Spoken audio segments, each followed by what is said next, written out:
On this week's podcast, I'm once again talking with my friend and your favorite, Karen Caig. And Karen and I are just trying to break down. This is the second of our Reiki Basics series. And what we're wanting to do is just help you explain some of the basics of Reiki to your friends and your potential students and clients and so on. And also, there might be some of these things that you didn't cover when you learned Reiki, or maybe you covered it but you had forgotten. So I think that this Reiki Basics series is something that you can refer potential clients, family members, friends who wonder what you're doing too. If you wish, feel free to do that. And also, it may help you in describing and explaining Reiki to others. In this week's podcast, we're going to cover what is a Reiki session, what's involved in it, what to expect, and so on. And this might help you better explain it to others as well. Welcome, Karen. Thank you. Thanks for having me. We always have a good time. I think that we help each other remember all the important points. So I know. Yeah. Sometimes we get too tangled up in some of the higher end stuff and we forget some of the basics ourselves. Somebody just Exactly. What Reiki was the other day, and I tripped over my tongue, and my husband said, "You wrote a part of a chapter on that. And why did you have trouble with that?" And I said, "Oh, just sometimes you just have trouble." And I think it's important to come back to the basics, even if you are a seasoned Reiki practitioner or a seasoned Reiki teacher. Coming back to the basics is an important part of your growth, because as you grow and practice more, you have a different perspective. So coming back to the basics is, I think, good for everyone. I agree, Karen. I'm glad you're doing this. I'm glad we're doing this series, actually. It's a lot of fun. Before we get too far in, I just want to let you know that I have Animal Reiki 1 and 2 and Masters coming up in a week or two, a couple of weeks, I think, from now. And those are both online and in person here at the farm. So please join us if you're guided. In a few weeks after that, starting October 31st, I've got a Karuna Reiki class. Karuna Reiki is an advanced master class. It's for people who have been at the Usui Reiki master level from any lineage for at least 6 months. And if you feel ready to take things a little further and go to Karuna, I'm actually teaching it in an Australian-friendly time zone, which means that it's evenings here in North America, and sometimes that works really well for people. In January, I have a full lineup of classes, and in December, I have 6 days of animal classes. Level 1 and 2 Reiki, animal communication, and animal Reiki, and it's all around a weekend. So if you really are into animals, join us in December.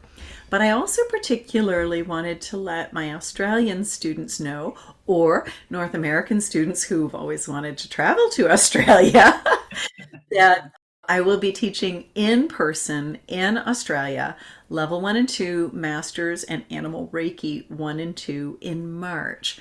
So please plan to join us for that. Karen, what have you got coming up?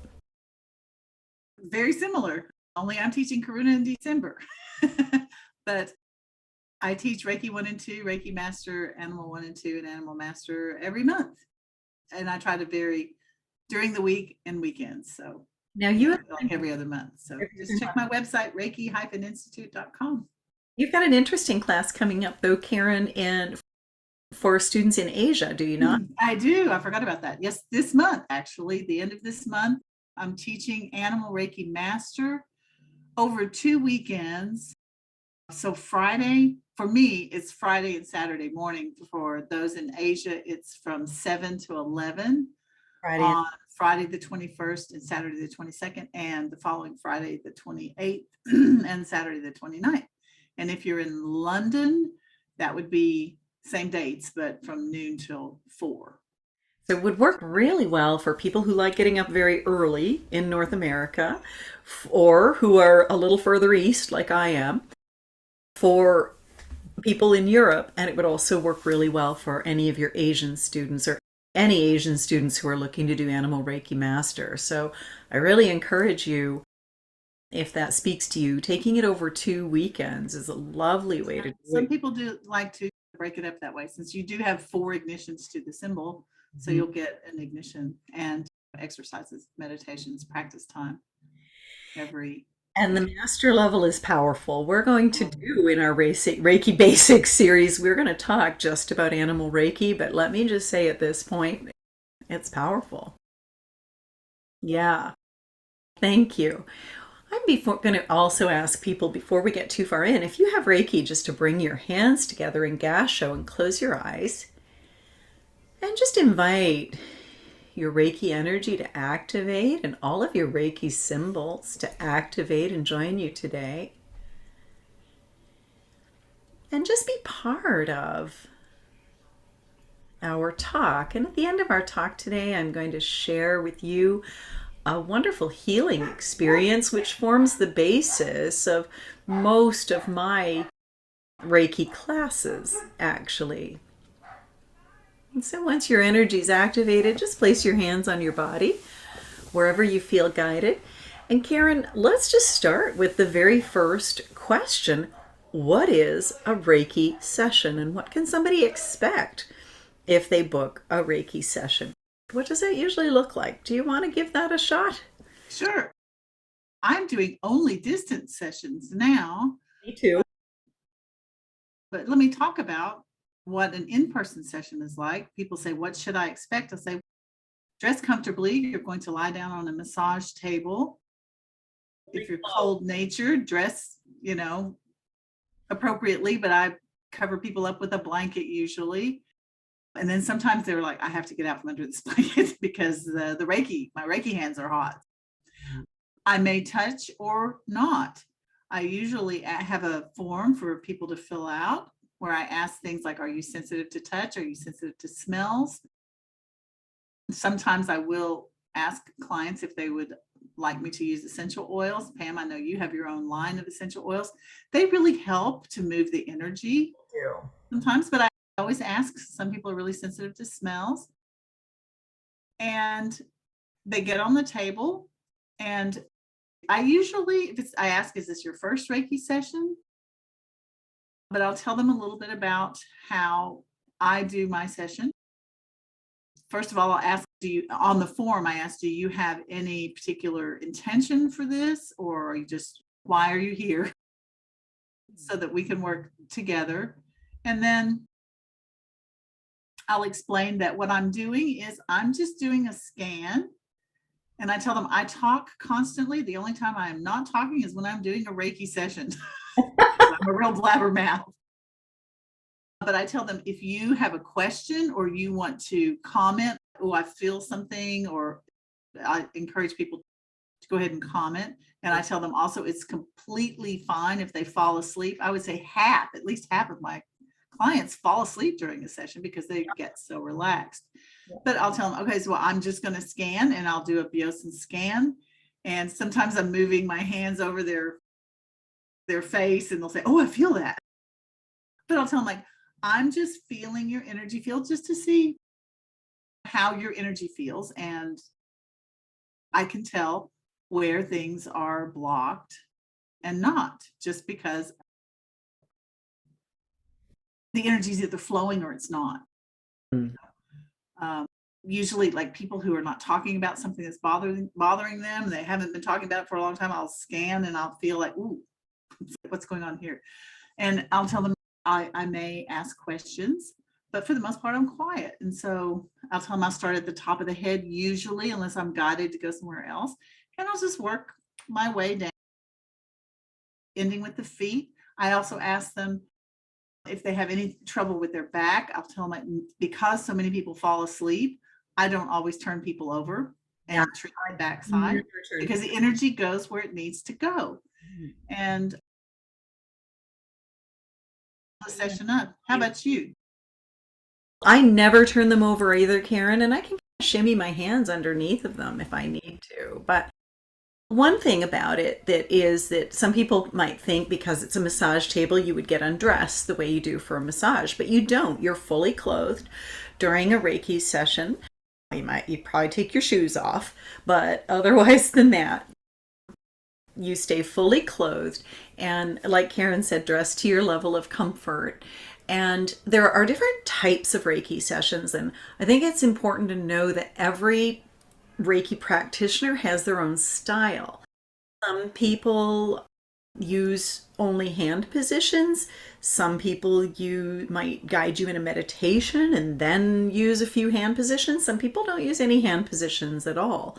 But as a client, you get to direct the session. One of the first things that I always ask a client, I use the form with the ICRT. When we learn our level 1 and 2 Reiki, we have a client information form, and I always fill those in, and I think I always have, because otherwise from session to session I might forget what took place, and so I fill those in, and like you, I find out if there was a particular issue that they want to work on. But one of the first questions when I used to do in-person sessions, and I simply don't have time now, so I have to see my clients at a distance now in order to fit everybody in that is wanting to book sessions. But I would ask, do you like touch, or would you rather I beam? Because you don't have to touch your client. So I've actually had clients who, for one reason or another, weren't comfortable with touch, and it's absolutely no problem. I could still do their Reiki session and just direct the energy above their body with my hands where it needed to go. I was just teaching a Reiki level 1 and 2 class today, and somebody asked a question like, I'm clairvoyant, Karen, I know you're clairvoyant.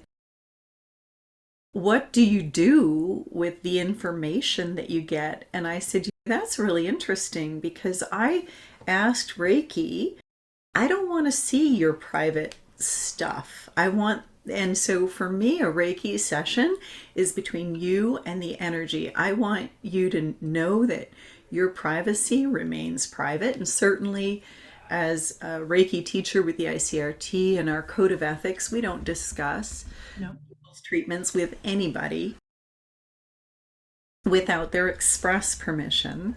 And that's even to share a story in a class or something. Like, you only share those stories if you have permission from the client.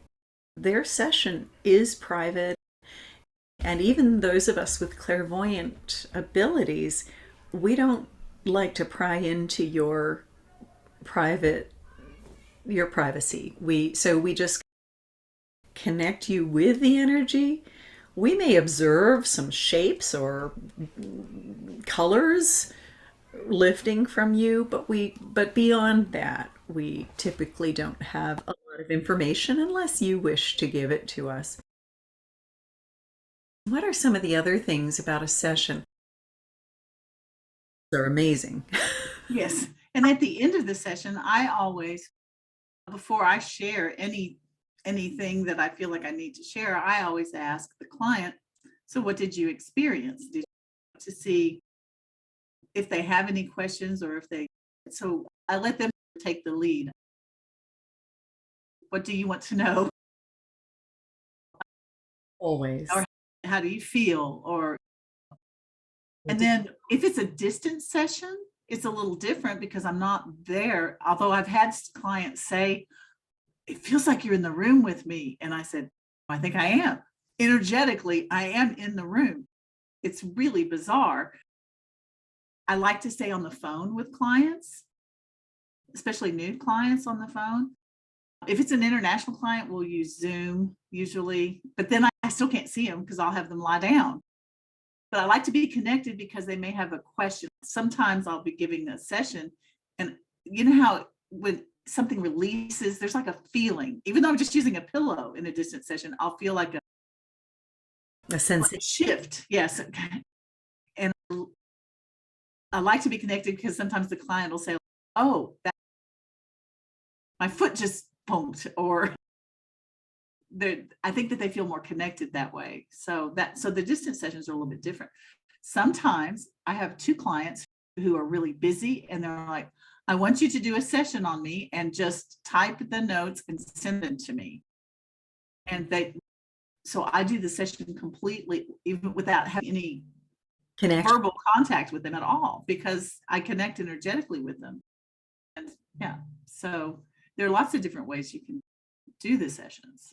There really are. I just want to go back to the in person just for one thing that you said. You had said that you stay quiet, and I do too, and I find that's really important to just let the person be alone in their space and in the energy. And people often do get very relaxed and fall asleep, but yes, if they ever have a question.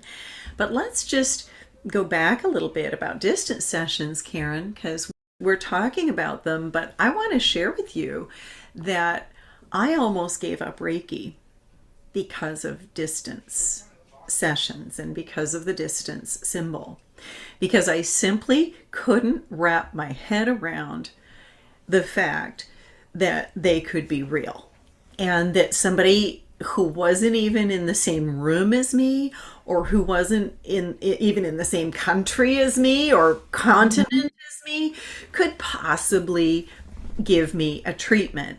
And I actually, even though Reiki had already had a huge impact on my life with my level 1 class, when I did a level 2 class and learned that you could do Reiki at a distance, I looked at my hands and I said, I think I'm making this up. Even though I had healed myself with Reiki or I hadn't healed myself, Reiki had healed me with Selfsessions from debilitating health issues. Even though my horses had Reiki and I could see very physical evidence of what Reiki did for them, I was ready to give it up because I thought that's not possible. To do something, to send this energy at a distance is not possible.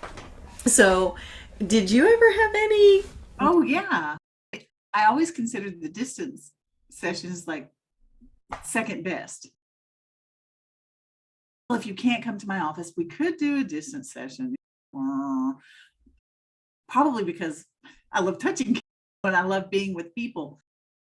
But when COVID forced me to do all of my sessions distantly, I found that they're better. Yes. Because I don't know if it's because the client is at home and they relax more, or maybe I'm just noticing things more. I'm really easily distracted squirrel, but because I'm just sitting there and just really deeply connected. And I'm aware of quantum physics and that there really is no such thing as Space and time and space.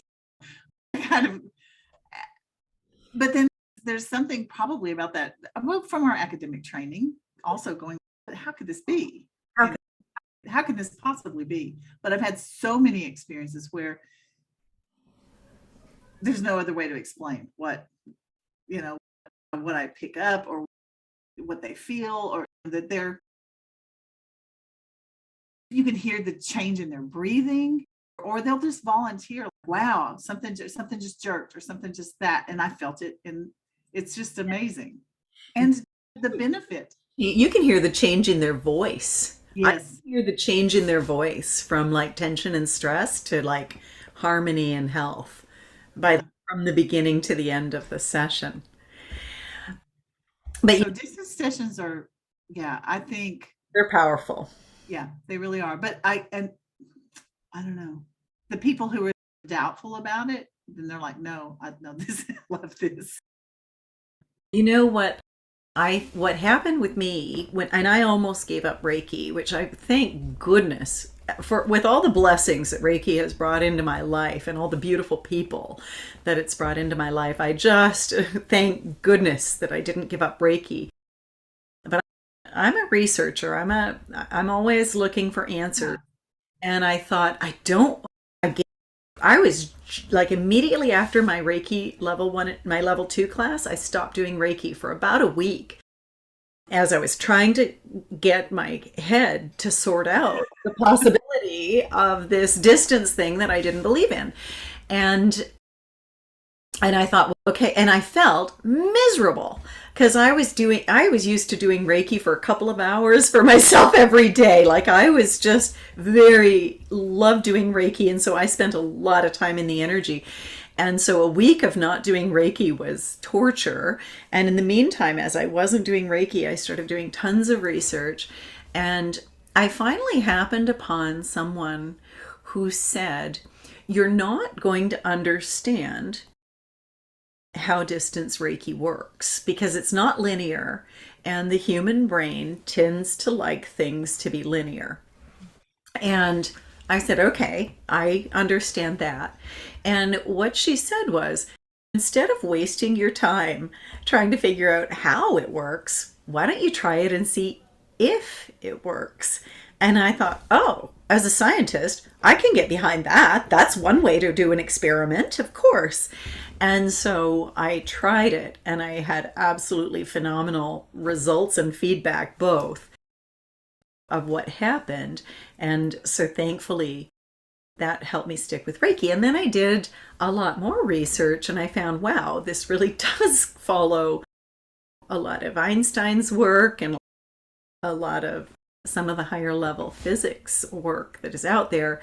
It really is supported scientifically as well.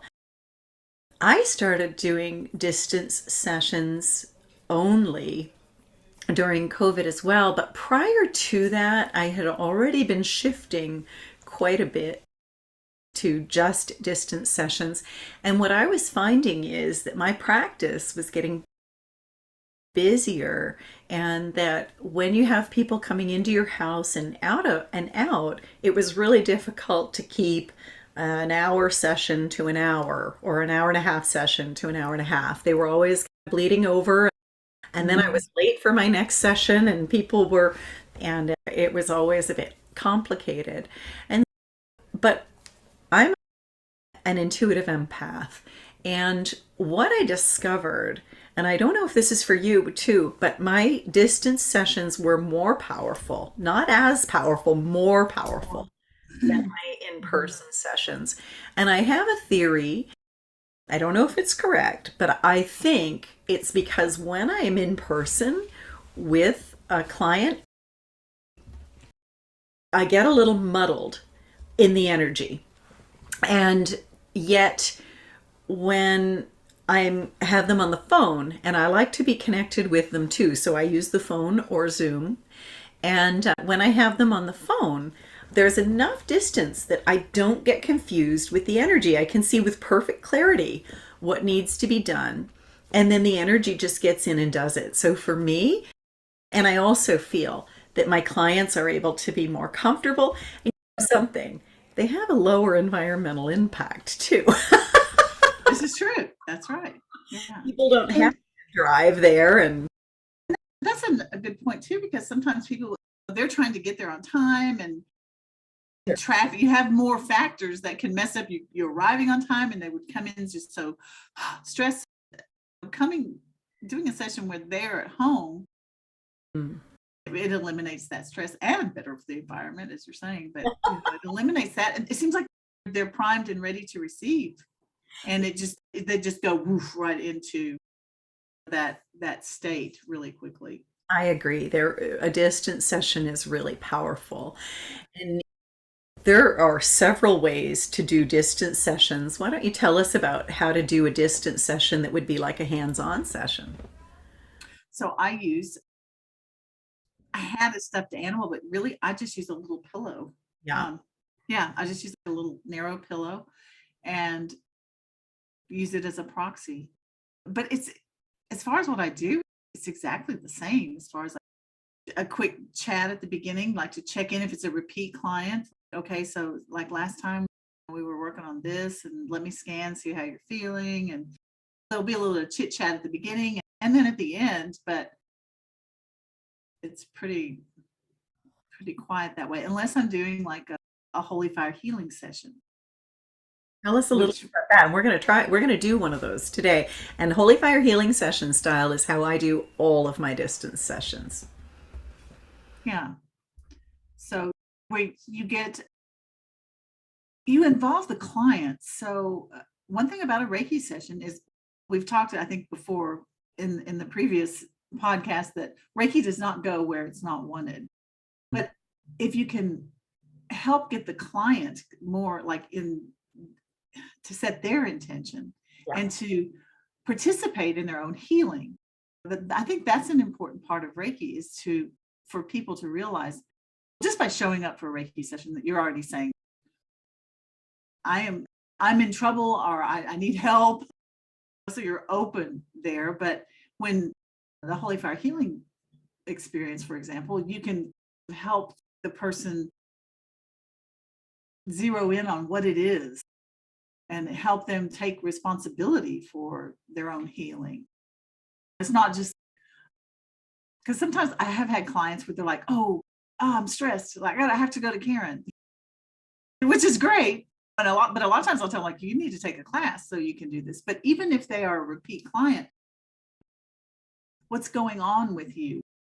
What are you willing to let go of? What do you think it is that's causing this? Or they are, it's a partnership. It really between the practitioner and the Reiki and the client. Yeah.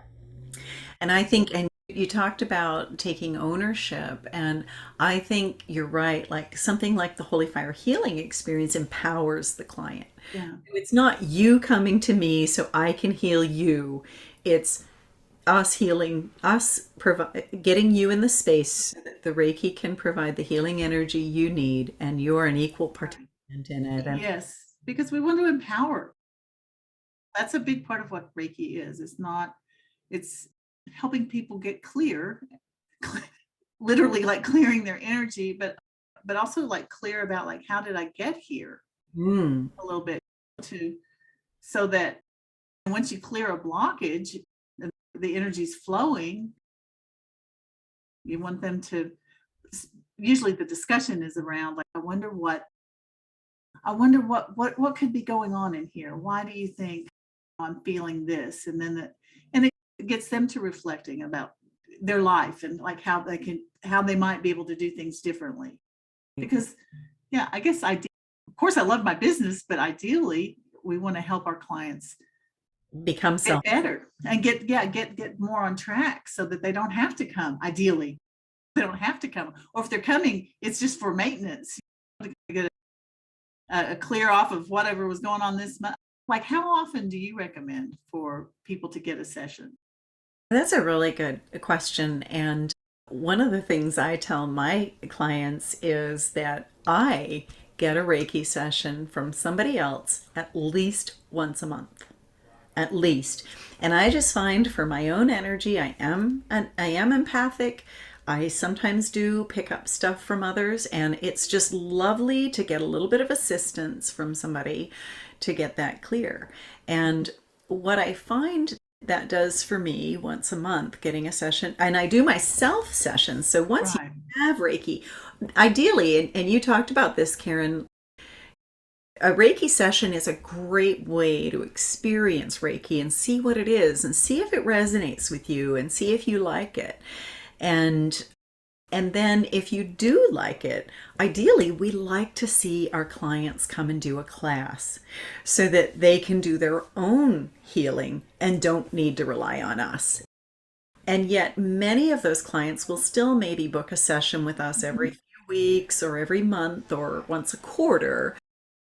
And I find that my clients that do that have a regular, some clients find once a month is right for them, some find once every 2 months, some find once a quarter, some find once a week, and some find once every Depends on where they are. Depends on where they are. I've got one client who's just such a strong empath, and she works in the public, and we find that really we need to see each other every 3 weeks or she gets in over her head.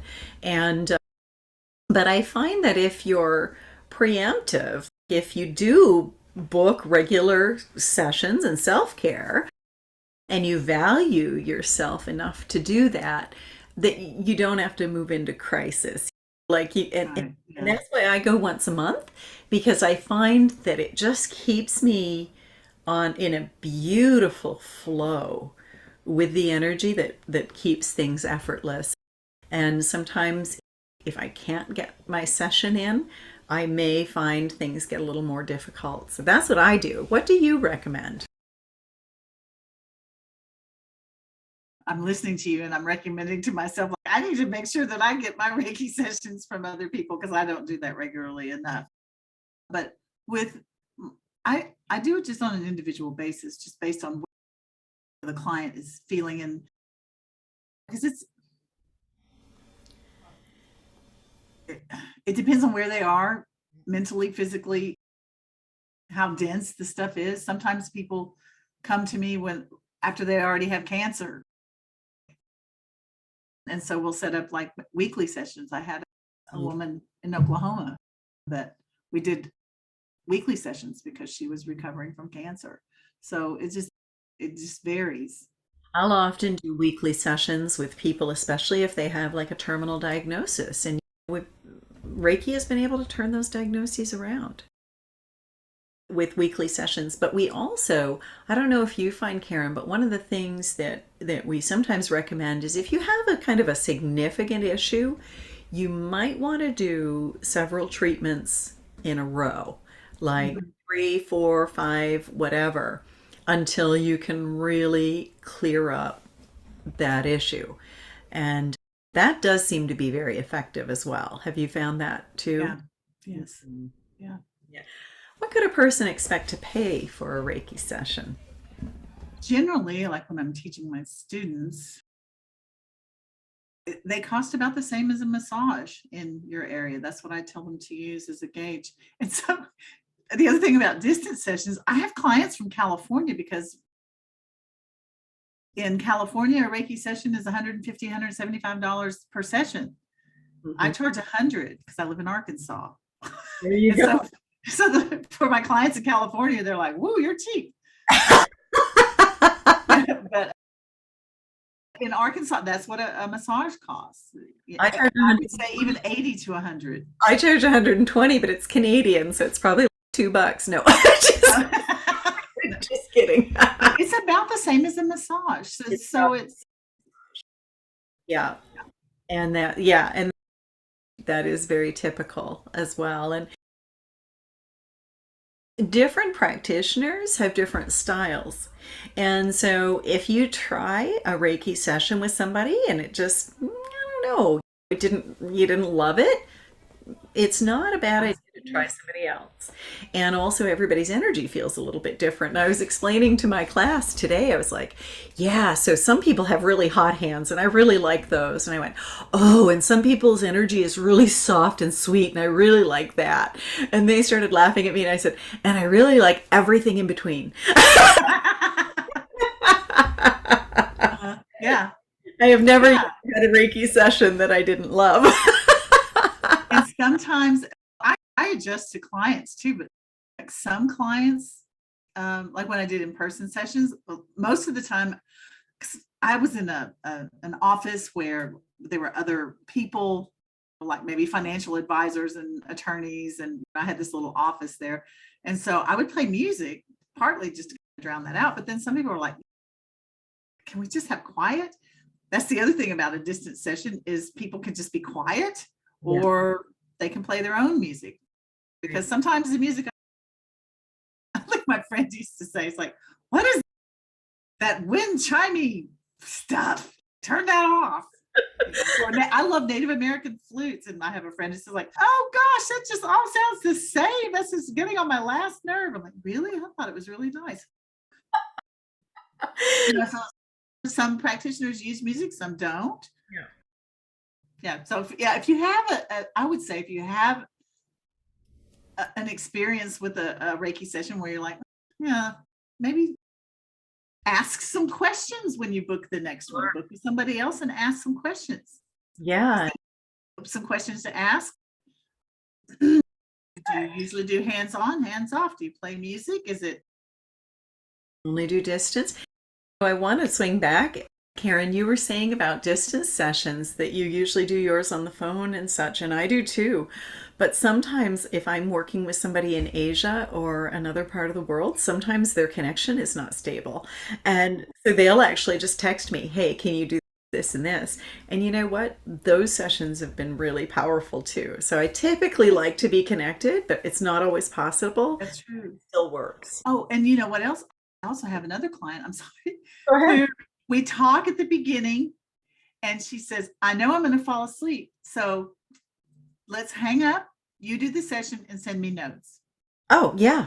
I don't want you to, I'll see what you say in the notes, but I know I'm going to fall asleep and I don't want you to wake me up.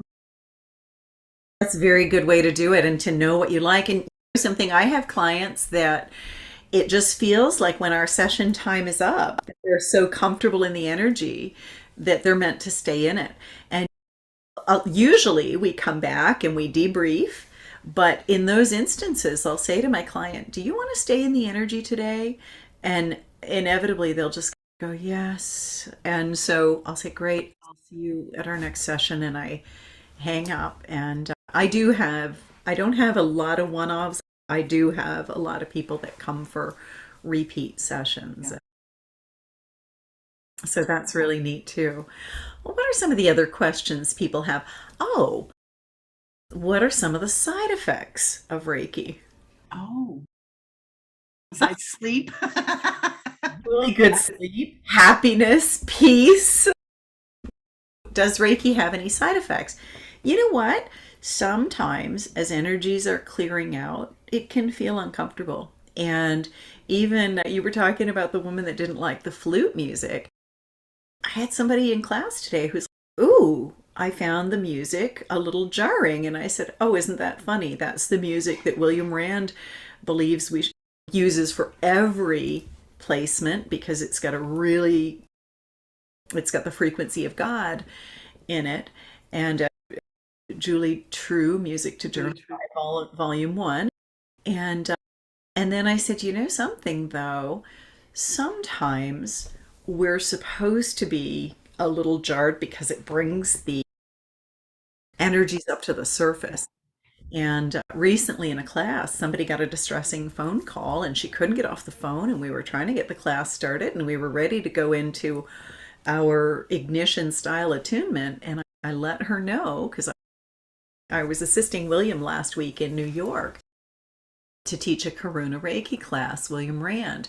And she was so upset when she came in just at the start of the ignition. And I just stopped her for a minute and I said, sometimes it's a really good thing for you to be upset like this, because it's going to shake stuff up to the surface to be released. And she just went, oh my gosh, thank you. And she went on and had a wonderful experience. So usually it's very comfortable and very beautiful, but occasionally it can be a little uncomfortable as energies shift and move out. Do you find that too? Yeah. And this holy fire, I think, is such maybe a higher frequency, or what, it's gentler, it seems like. But I noticed a difference in how clients would respond. Sometimes, like what you're talking about, sometimes I would tell clients when I did Usui Tibetan, if you're clearing a lot energetically, you may find that you're like runny nose or runny something else for a day or two. But I've noticed that with the holy fire, I don't think I have that as much. Not as many side effects. Yeah. And people usually, one side effect besides falling asleep is they get up and they say, I feel so light. I feel like just lighter. And younger. People say, Yeah. I feel like a kid. Sometimes they look different. You look younger. It's amazing. They visibly, you look at them and you're like, that person looks 10 years younger than they looked 45 minutes ago. I have a student, because she gets permission and posts them on Facebook, but she takes before and after pictures of her clients and posts them on social media. But I follow her on social media, and every time I'm like, I'm like, I can't believe that they let her do that. And then two, they're just like the before and after it's amazing. So I don't know about you, Karen, but when I started doing my own Reiki, when I started doing Reiki, I had a pretty significant health issue. And I went for a Reiki session every 2 weeks. And I did that for about 6 months. Every 2 weeks, we discovered it was one of my writing students, and we discovered that she charged for a Reiki session what I charged for 2 lessons. So we traded, and I could afford that way. I didn't have a lot of money at the time, and I could afford to go every 2 weeks by trading her writing lessons. And so I did, I went every 2 weeks for 6 months. But then after I studied Reiki and started doing my self treatments every day, people started coming up to me and saying, "Don't be offended, but you look 10 or 15 or 20 years younger than you used to look, and you just look so much better." And I don't know, the skin cleared up, like everything. Yeah. Yeah. So those are all kinds of positive side effects. There's a lot of positive side effects, and occasionally a little bit of discomfort. Now, I don't know if you found this, but after I learned animal Reiki, my sessions got more efficient. And I was able It's true, because I use animal Reiki even on people. people are animals. And yeah, people are animals. And I guess we'll talk about an animal session when we talk about the animal Reiki. But Yeah, we're going to do a whole podcast about animal Reiki, you guys, so you can learn what it is and what to expect. I know I do regular sessions on my brother, and I didn't tell him after I took it from you, the animal Reiki masterclass. And so we usually do them on Tuesday nights. And so I did a session on my brother, and I said, "So how you feel?" And he said, I feel like I can't pick my arms up off the bed. I feel like, he said, "What?" He said, but he didn't know I had used the animal Reiki on him that time. But he said, "I just feel like," I said, "really grounded?" He said, "Yeah." He said, "It was just like heavy instead of light," but he needed the grounding because he had a lot going on. Yeah. Yeah. I found my sessions actually got shorter because they just got so efficient, and so I didn't have to charge people as much, and it worked out really well. Yeah. Yeah, I loved it. How does somebody find the right practitioner for them? I would encourage people to talk on the phone. I think both of us also have it's about classes. Chat, follow them on social media, look and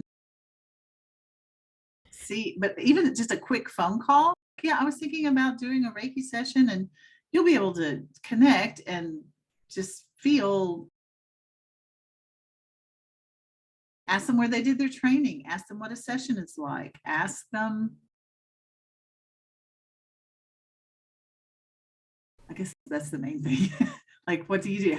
How much is it? But just the voice, you should be able to see if you resonate with this person or not. That's right. And a lot of people can, even just checking out a website and looking at somebody's photo, a lot of people often can feel an energy in the photo and know whether they want to work with a person or not. And I don't know, you and I do a free 15-minute consultation with Mhm. people that they can book in my calendar if they have questions about race. Yeah, I do too. And Because yeah, it's and then they can, even a session at $100. That's a lot of money to spend for me. Like, what if you go?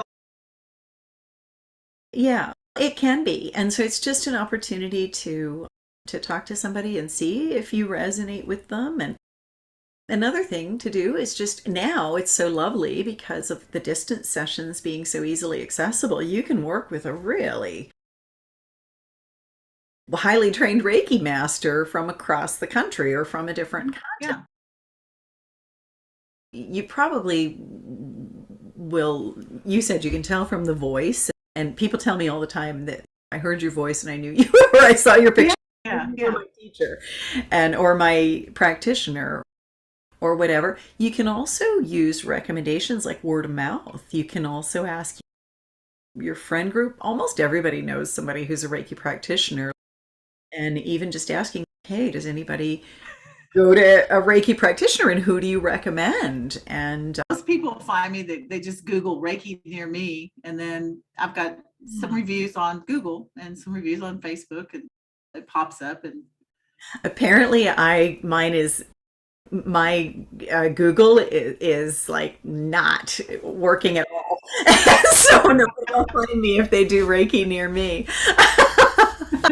But My daughter's going to try to help me fix that. And But you never can tell. I think, honestly, I think that just connecting with the person will, because it's like a massage. yeah. But in some ways, I think this is even more, I feel more vulnerable with Reiki because it's not just, it's, I have all my clothes on, but they're like in my energy fields. Yeah. Yeah. And I have trust issues. Yeah.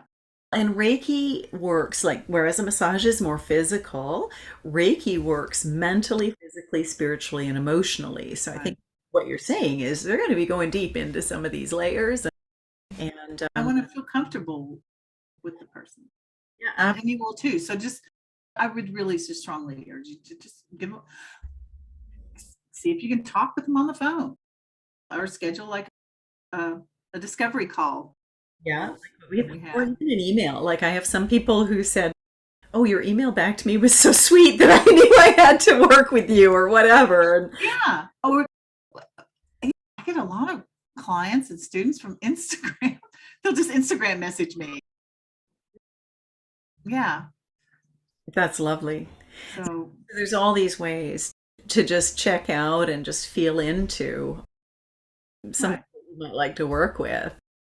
And one last thing, Karen, before we go into having people experience this themselves, if you already have Reiki, there's self sessions. Let's talk for a minute about that. So, once you do a Reiki level 1 class, your hands have Reiki, Reiki flows through them.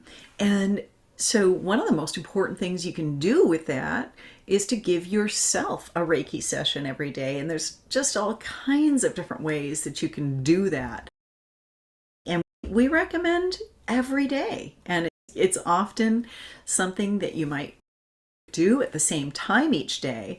But what do you do for a self session? And, and how do you fit that into your day? I always do one before I go to sleep. And usually fall asleep before I can get through the whole thing. I start at, depends. If I've had a really stressful day, sometimes I just put my one hand on my chest, on my heart, and one like on my belly, and just fall asleep, giving myself Reiki that way. But most of the time, I start my day with Reiki as well, and it gives me a way to charge up, if you will, before I go out and face the day. Sorry, I'm holding my cat. If you're listening, you can't see that I'm holding my cat. My cat is actually attuned to Reiki and is giving me Reiki now. And his But name is Sam I Am. and I am, yes. Are you going to send Reiki to everybody? Go ahead, you can send Reiki. Um, but yeah, generally they're short sessions, maybe 15, 20 minutes.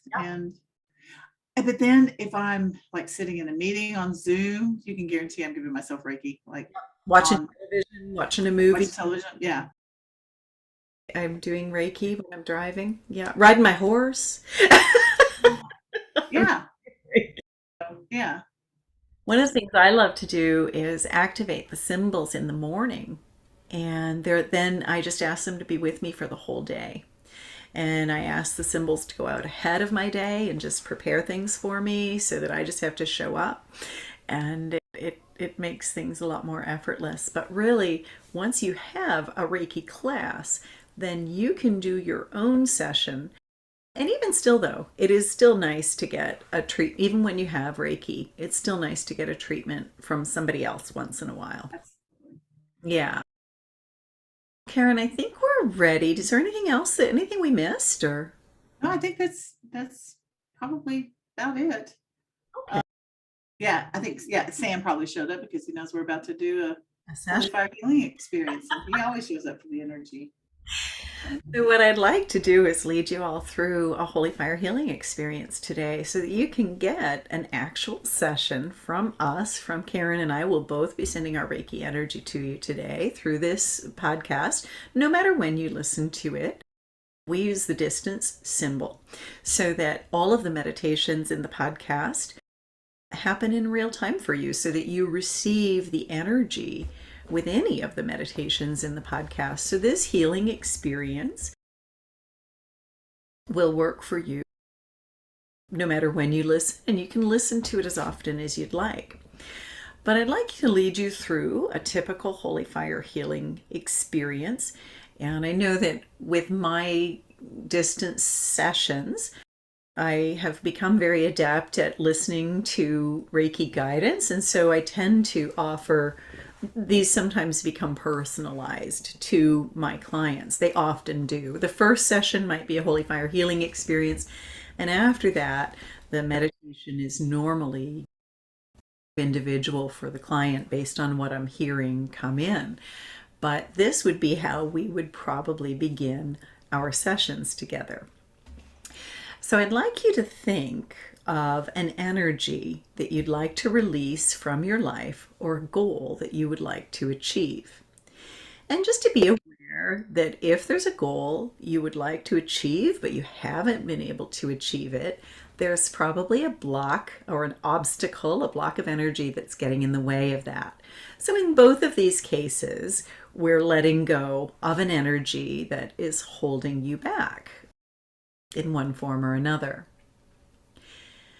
And so once you have something in mind that you'd like to heal today or to empower, I'd like you to think about it and to close your eyes and just meditate on the issue that you're working on or the goal that you're empowering. And I'd like you to think to yourself, if the obstacle that's preventing me from accomplishing my goal or the energy I wish to release, if that energy exists in a part of my body, where would it be? And you just take the first thing that you think of, even if it doesn't make any sense, the first place in your body that comes up. And there's no wrong answer. You can't make a mistake on this, okay? So just think to yourself, if the original cause of this issue existed in my body, where would it be? And then I'd like to ask you, if the original cause of this issue had a shape, what shape would it have? And it's usually just the very first shape you think of when I say that, before you second guess it or overthink it. What's the very first shape that comes to your mind?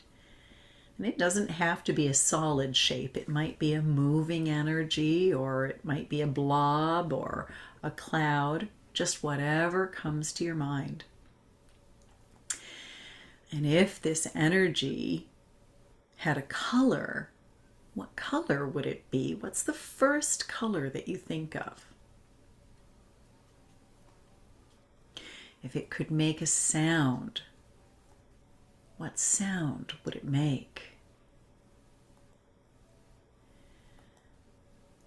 If it had a temperature, what would it be? Would it be hot or cold or body temperature? And if you were to run your hand along the surface of this energy, what would the surface texture be like? Would it be rough or smooth or bumpy, slick? And the final question that I like to ask is, would you be willing to let this energy go completely today? And if your answer is yes, we'll begin. And if it's no, just pause the recording and just give a little thought to why you might not want to let that go.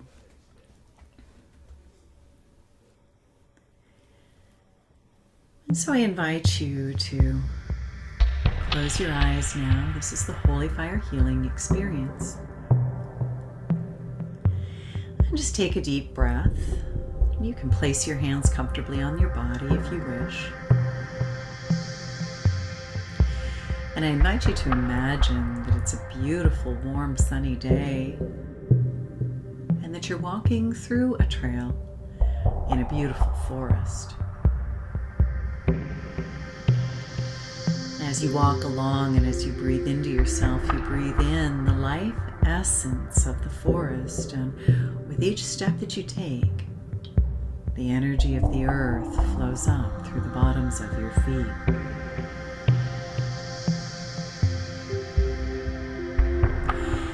as you continue to walk along, you notice that the trail up ahead goes off to the left, and you decide to follow that trail to the left. You follow that trail until you come to a clearing in the forest, and in the middle of the clearing is a small hill covered with soft grass and beautiful wildflowers. Imagine that you're climbing up the hill, and that as you do, you can feel the grass and the wildflowers brushing against your legs. When you get to the top of the hill, I invite you to lie down. And as you do, you can feel the grass and the earth beneath your body as you gaze up into the sky. Gazing up at the sky, a beautiful beam of light pierces the clouds and shines down directly upon you and all around you. It makes you feel very safe and warm, protected and loved. This beam of light seems to flow through you and around you.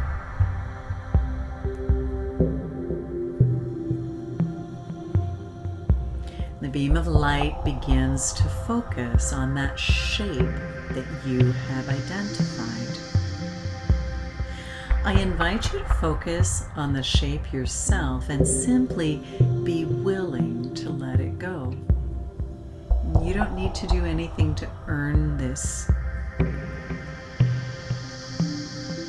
Reiki energy comes from grace, which means it is a gift freely given. And so your willingness to let it go is enough. And we'll spend just a few minutes here.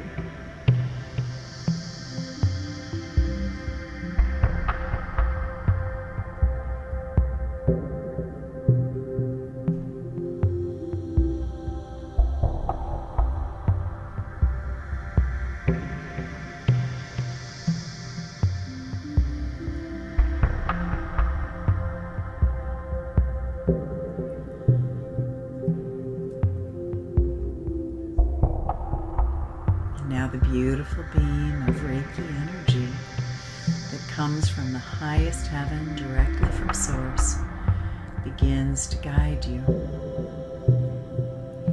I invite you to follow the guidance, and we'll stay here for several minutes.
invite you to stay in this energy and in this experience as long as you feel guided. When you are ready, you can return.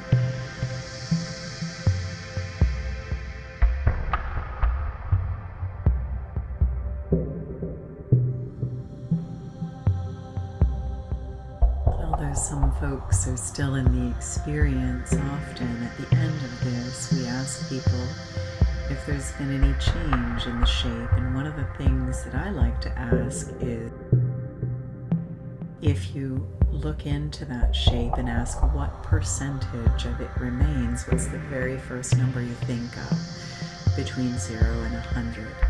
And what that tells me is whether it's going to take another session for it to clear or whether it's already cleared.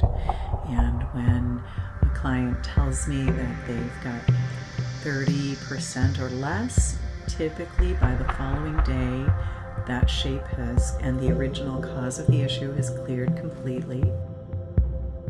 If they have more than that, I invite them to listen again to the recorded meditation as long as they need. And if they find that's not enough,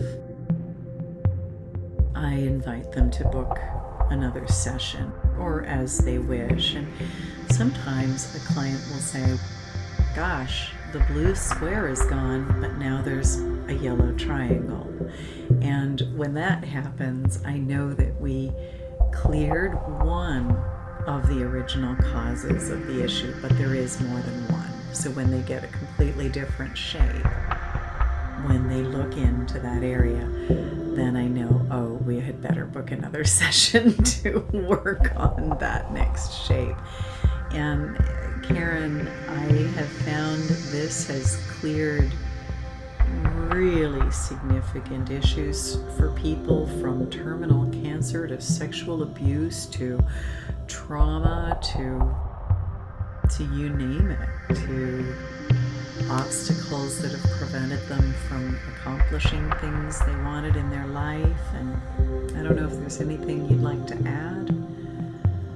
Oh, I've done the same, and it is a good way to start a session. Opens them up for healing of all the other things, because usually there is one deep thing that's